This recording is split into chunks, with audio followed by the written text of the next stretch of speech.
Hello every one. ഇന്ന് ഏത്തപ്പഴം കൊണ്ട് നല്ലൊരു ഇലയടയാണ് ഉണ്ടാക്കാൻ പോകുന്നത്. അപ്പോൾ ഏത്തപ്പഴം നന്നായിട്ട് പഴുത്തിട്ടുണ്ടായിരുന്നു. അതിപ്പോൾ ഞാൻ ഫസ്റ്റ് സ്റ്റീം ചെയ്യാനായിട്ടാണ് പോകുന്നത്. അപ്പോൾ അത് സ്റ്റീം ചെയ്തുകൊണ്ടിരിക്കുമ്പോൾ ഒരു 3 അച്ച് ശർക്കര നമ്മൾ സിറപ്പ് ആക്കിക്കൊണ്ടിരിക്കുകയാണ്. ഇവിടെ നമ്മുടെ ഏത്തപ്പഴം വേവിച്ച് എടുത്ത് കഴിഞ്ഞു. ഇനി ഇതൊന്ന് ആറിയ ശേഷം മിക്സിയിലിട്ട് നന്നായിട്ടൊന്ന് അരച്ചെടുക്കണം. അപ്പോഴത്തേനും നമ്മുടെ ശർക്കര പാനിയും റെഡിയായിട്ടുണ്ട്. ഇനിയിപ്പോൾ ഒരു പാൻ ചൂടാക്കിയ ശേഷം അതിലേക്ക് നമുക്ക് ഒരു 1 ടേബിൾ സ്പൂൺ ഗീ ഒഴിച്ചു കൊടുക്കാം. എന്നിട്ട് ഈ അരച്ച് വെച്ചിരിക്കുന്ന ഏത്തപ്പഴം ഇതിലേക്ക് ആഡ് ചെയ്ത് കൊടുക്കുക. എന്നിട്ട് നന്നായിട്ട് അങ്ങോട്ട് യോജിപ്പിച്ചെടുക്കണം. ഈ നെയ്യൊക്കെ നമ്മുടെ ഏത്തപ്പഴത്തിലേക്ക് നന്നായിട്ട് അങ്ങോട്ട് യോജിച്ച് വരിക. അപ്പോൾ നന്നായിട്ട് ഇളക്കി കൊടുക്കാം. ഇപ്പോൾ നന്നായിട്ട് യോജിച്ച് വന്നിട്ടുണ്ട്. ഇനിയിപ്പം നമ്മുടെ ആ 3 അച്ച് ശർക്കരയല്ലേ ഞാൻ എടുത്തത്, ഇപ്പോൾ അത് ഫിൽട്ടർ ചെയ്തെടുത്ത് അതിൻ്റെ സിറപ്പാണ്. അതും ഇപ്പോൾ ആഡ് ചെയ്ത് കൊടുത്ത ശേഷം നന്നായിട്ട് അങ്ങോട്ട് യോജിപ്പിച്ചെടുക്കാം. ഏകദേശം ഒരു 3/4 കപ്പ് സിറപ്പ് ഉണ്ടായിരുന്നു. അതാണ് ഇപ്പോൾ ആഡ് ചെയ്ത് കൊടുത്തുകൊണ്ടിരിക്കുന്നത്. അപ്പോൾ ഈ ശർക്കരപ്പാനിയും നമ്മുടെ ഏത്തപ്പഴം വേവിച്ചത് അതും കൂടെ നന്നായിട്ട് യോജിപ്പിച്ചെടുത്തിട്ടുണ്ട്. ഇനിയിപ്പോൾ 2 പിടി നമ്മുടെ നാളികേരം ആഡ് ചെയ്ത് കൊടുക്കുന്നുണ്ട്.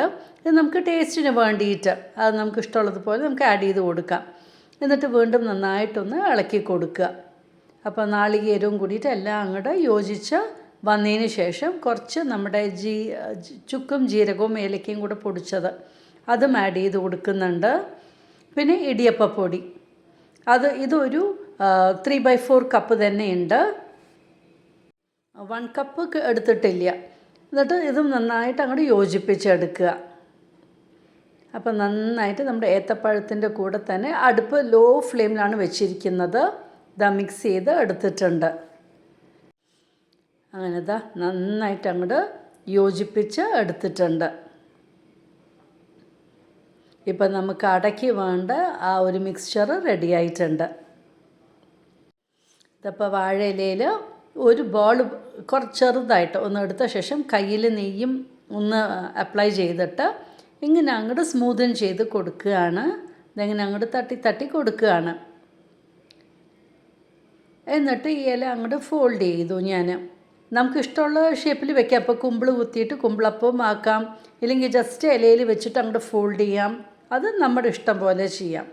അങ്ങനെ ഇപ്പം ഞാൻ സ്റ്റീമറിൽ വെച്ചു. ഇനി ഇത് സ്റ്റീം ചെയ്യാൻ പോവാണ്.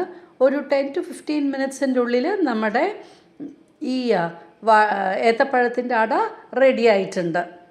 കണ്ടില്ലേ, ഇപ്പോൾ റെഡി ആയിട്ടുണ്ട്. അങ്ങനെ എളുപ്പത്തിലാണ് ഈ ഒരു അട ഉണ്ടാക്കിയിരിക്കുന്നത്. അതങ്ങനെ വിട്ട് വരുന്നുണ്ട് ഇലയെന്ന്. കാണുമ്പോൾ തന്നെ നല്ല സോഫ്റ്റ്. ഇത് കണ്ടില്ലേ, നല്ല സോഫ്റ്റായിട്ട് നമുക്ക് നമ്മുടെ ഏത്തപ്പഴത്തിൻ്റെ അട കിട്ടിയിട്ടുണ്ട്. ഏത്തപ്പഴത്തിൻ്റെ ടേസ്റ്റ് വേണം മുന്നിട്ട് നിൽക്കാനും. അപ്പോൾ നല്ല എളുപ്പത്തിലുണ്ടാക്കി ഏത്തപ്പഴം വെച്ചിട്ടൊരു ഇലയട. അപ്പോൾ നിങ്ങളും ഇതുപോലെ ഒന്ന് ട്രൈ ചെയ്ത് നോക്കൂ. നിങ്ങൾക്ക് എന്തായാലും ഇഷ്ടമാകും.